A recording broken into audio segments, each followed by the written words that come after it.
Jonathan Shaw with Entrepreneur Esquire, and today I want to talk a little bit more about how to get started, how you hang your shingle, the nuts and bolts. And for the nuts and bolts video today, we're going to talk about how to find an office space.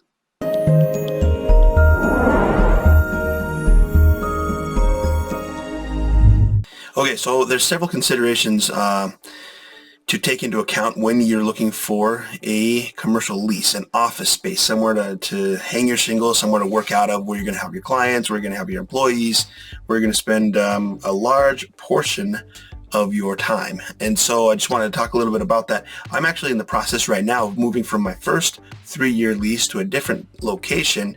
And so I'm currently searching. Just yesterday, I went and visited another site that looks pretty good to me. And so I'm in the middle of this right now as we speak. So first thing, one of the things that you probably heard is this phrase, location, location, location. And yeah, I agree with that, but to a certain extent. I don't think that the location anymore in the era in which we live with social media and that type of stuff, where we do a lot of stuff over the internet, is as important maybe as it used to be, right? So for example, you'll see, bail bonds, businesses around courthouses and things like that, because they're trying to get that location, right? Back in the day, you'd see the AAA auto sales or whatever, and so then their location was the first page in the phone book, and that's how people found you, right? Well, today, how do you find people? I mean, you're on social media looking for people. And so I would say, if you're worried about location, what is your location on social media in regards to your demographic, your client base, right?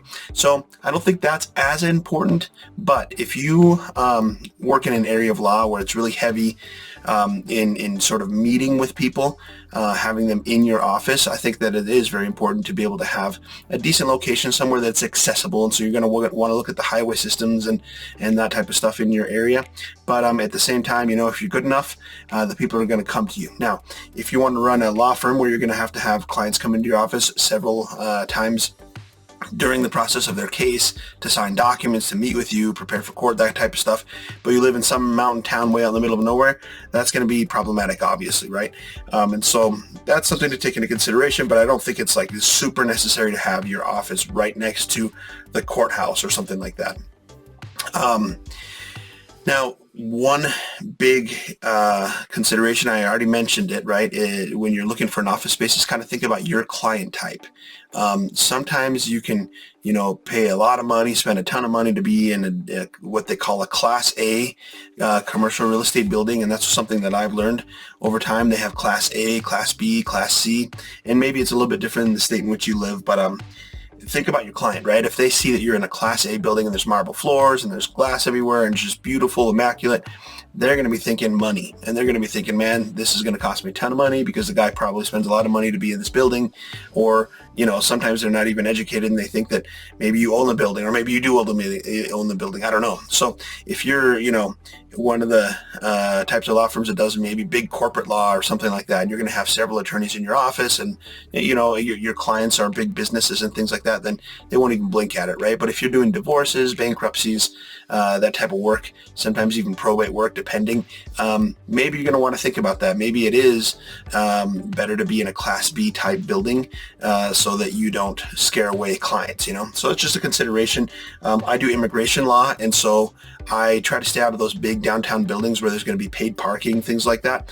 I've looked at a few of those offices and they look nice, and I had one that I wanted with a big corner office and all that, but thinking about it, my clients probably wouldn't have been able to even find their way up to that office after having tried to figure out how to pay parking downstairs, and so I didn't go with that option. Currently, I'm looking in a suburb at a different location that is more accessible, but at the same time kind of nice. It's also important to consider that when people come to your office, that's kind of how they see you, right? So I've worked for in the past and also visited many law offices that are in small houses that are converted into into a law office, and I don't think that's necessarily bad. I've avoided it myself just because the ones that I've seen have just been individuals who put absolutely $0 into upkeep, and so they have old ratty carpet and different things, and you can just tell like this person's working out of a bedroom, and the bathroom has a, that the clients will use has a bathtub in there, and it's interesting, right? And I get it, you got to start where you can start, but you got to ask yourself, is my office location hurting the growth of my business more than it's helping? And if you're working out of something that's obviously a house and you're just working out of bedrooms, and literally I remember one office space, there's a big fireplace, and then you go downstairs and there's like a dining room and a kitchen, and it's just a house. It's just there's a couple of attorneys working out of this house, right? And so it was an interesting scenario. So anyways, something to think about, right? What message am I portraying to my client with this type of office space? Something that's been very successful for me, both when I was working for somebody else in the Denver area and then running my own office now, is looking for sort of a shopping center that's close to the demographic where I want to work, right? So that's been good because I've been able to put up signs and different things. It's an important consideration because sometimes you're going to find an office space where you're not allowed to have any signs. It's almost like having an HOA where you live, but you have sort of the owner or the organization that owns the building, and then you're very limited on what signs you can put up, right? So that's a consideration. But in the shopping center, I've been able to put up big lighted signs and show people where I'm at, which has been great for me. Another thing to think about, you might be used to sort of having gone through law school, undergrad, and that kind of thing, different types of leases that are more like residential leases. That's something that I was used to, and so I started to sort of learn this as I went. You're not going to find a lease typically that a commercial lease anyways is going to be for a year. Usually a commercial lease is going to be for around between 3 and 7 years, depending on the situation. The current owner in the business where I'm at, or the office where I'm at, wants me to sign a new lease for 7 years, and I don't think I'm ready to do that because I outgrew my former lease that was a 3-year lease within a year and a half. And so in that small office, the paralegals and the attorneys, we've all been living on top of each other, and it's been pretty difficult just to get through the last 18 months or so with the lease that I currently have, right? And so for him to say, oh, another 7 years, it's just not something that I can work with, which is why I'm looking. So it's important to understand that's kind of usually the lease terms. They also have the way they do this in commercial property is they'll give you, like, I don't know why they do it this way. I guess it's just a different world, right? Rather than telling you your rent is this much per month, which is like normal, right? If you're going to rent an apartment, it's like, oh, it's $1,200 a month or whatever it is, right?